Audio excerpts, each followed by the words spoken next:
Welcome জানাচ্ছি মাহিরা কুকিংয়ের নতুন আরও একটা পর্বে। আজকের রেসিপি জুড়ে আছি আমি, আর আপনাদের দেখাবো ডুমুর দিয়ে মলা মাছের চচ্চড়ি। ডুমুর দিয়ে মলা মাছের চচ্চড়ি, এই রেসিপিটা অত্যন্ত মজাদার। চলুন তাহলে দেখা যাক এই লোভনীয় আর মজাদার রেসিপিটা তৈরি করতে আমি কি কি উপকরণ নিয়েছি আর কীভাবে রেসিপিটা প্রস্তুত করেছি।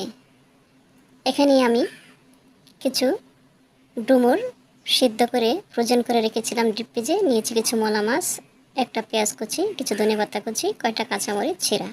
এবার একটা ফ্রাই প্যানে প্রথমে দিয়ে দিলাম ডুমুরগুলো, সেই সাথে দিয়ে দিচ্ছি মলা, পেঁয়াজ কুচি, ধনেপাতা কুচি এবং চিরামরিচ, সবগুলোকে একসাথে আমি দিয়ে দিচ্ছি। আর এই রেসিপিটা ব্যাচেলর বলেন এবং যাদের হাতে সময় কম, খুব ঝটপট করে এটা তৈরি করে নিতে পারেন, খুব একটা সময় লাগে না।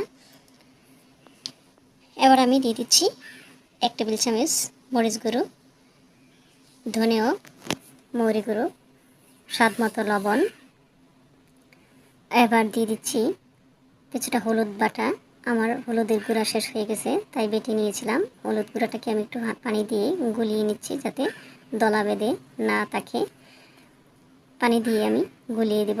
আর এবার সবকটা উপকরণকে আমি খুব ভালোভাবে হাতের সাহায্যে মেখে নিচ্ছি। আর এটাকে বলা হয় মাখানো চচ্চড়ি। মাখিয়ে নেওয়া হয়ে গেছে। এবার আমি হাতটা ধুয়ে সামান্য পরিমাণ পানি দেব, ততটা পানি দেব না, আমার হাতটা ধুতে যতটুকু পানি প্রয়োজন হয় ঠিক ততটুকু পানি আমি দিয়ে দিচ্ছি। এবার আমি দিয়ে দিচ্ছি সরিষার তেল। সরিষার তেলটাকে উপর থেকে গড়িয়ে দিয়ে দিলাম, ঘুরিয়ে ঘুরিয়ে এবার ডেকে দিচ্ছি। চুলায় বসিয়ে দিলাম। ফিরে আসছি 6 মিনিট পর। দেখতে পাচ্ছেন আমার চচ্চড়িটা প্রায় হয়ে গিয়েছে।